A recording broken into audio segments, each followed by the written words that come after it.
Story 1. My 18-year-old sister has married a 27-year-old man. I'm livid.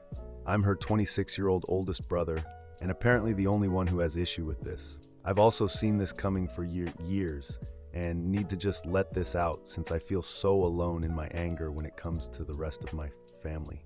This guy has always been a hard one for me to fully read. He's fairly average looking, by no means ugly.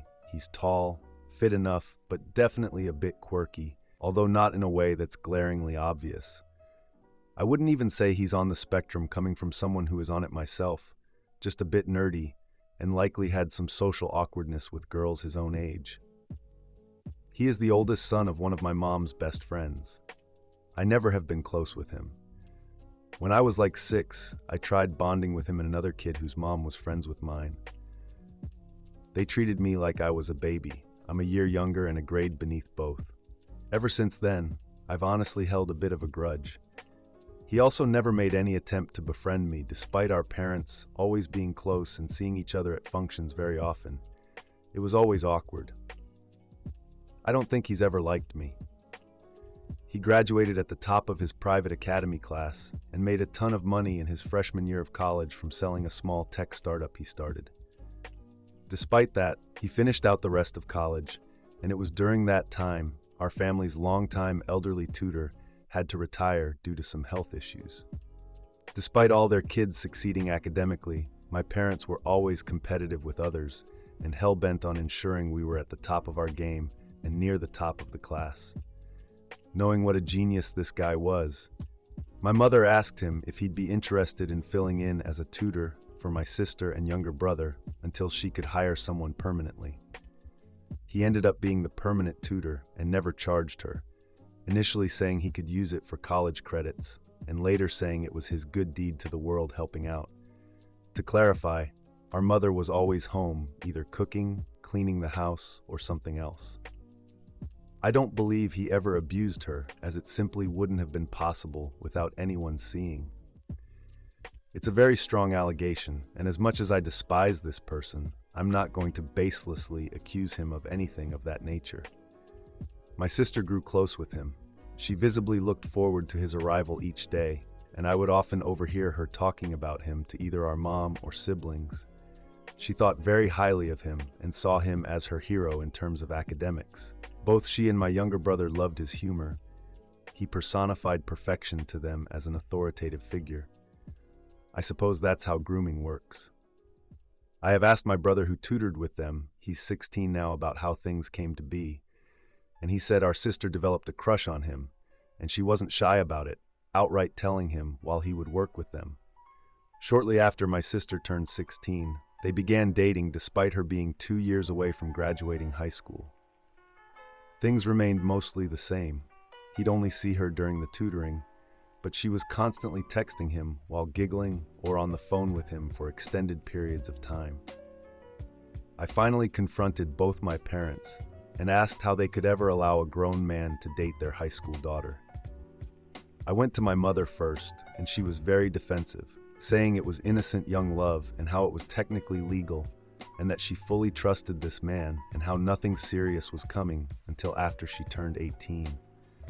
I felt more listened to when I told my dad, but even he was hesitant to interfere. He was working graveyard shifts at the time and just seemed more exhausted with life than anything. I prayed and hoped he would do something, but it never happened. She turned 18 in May and graduated a month later. A few days after that, he proposed.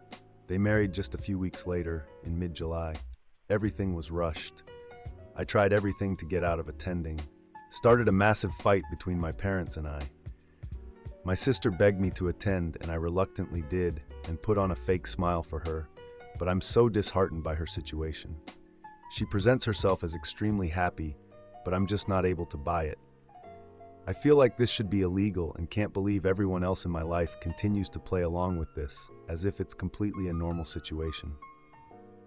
My sister and her husband want all of us, my parents, myself, and my other 4 younger siblings, to come over to their place next weekend. I really am done pretending I support any of this. I certainly don't feel like visiting my sister with a group of people, specifically my parents, who genuinely do have supported everything that's led to this. Story 2. Am I the a-hole for not wanting to close the relationship after my wife cheated on me 5 years ago?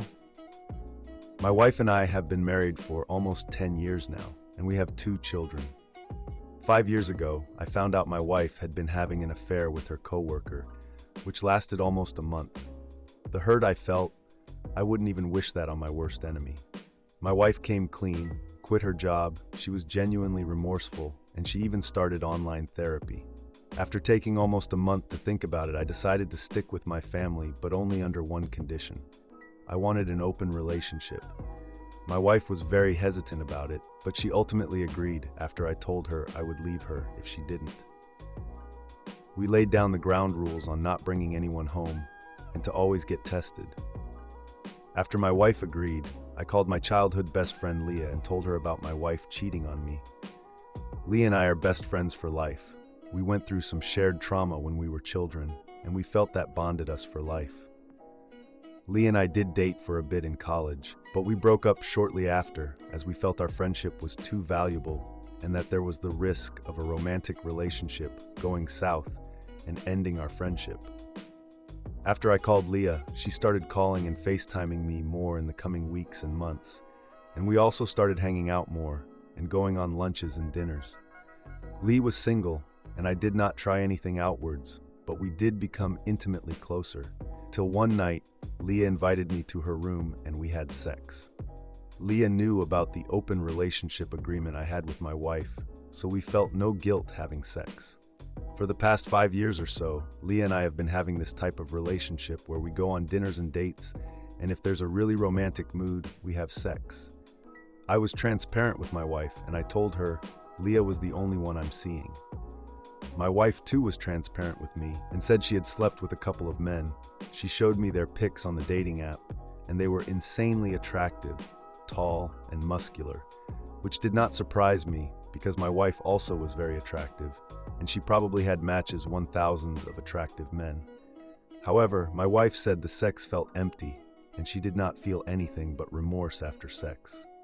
Last night, my wife and I had a serious discussion, and my wife broke down in tears and said she no longer wanted an open relationship and wanted to close the relationship. She said she loved me and only me, and she would never love anyone more than me for as long as she was alive. However, I am conflicted. I do love my wife, but if my wife really loved me like she says, she wouldn't have cheated on me 5 years ago. Am I the a-hole for not wanting to close the relationship?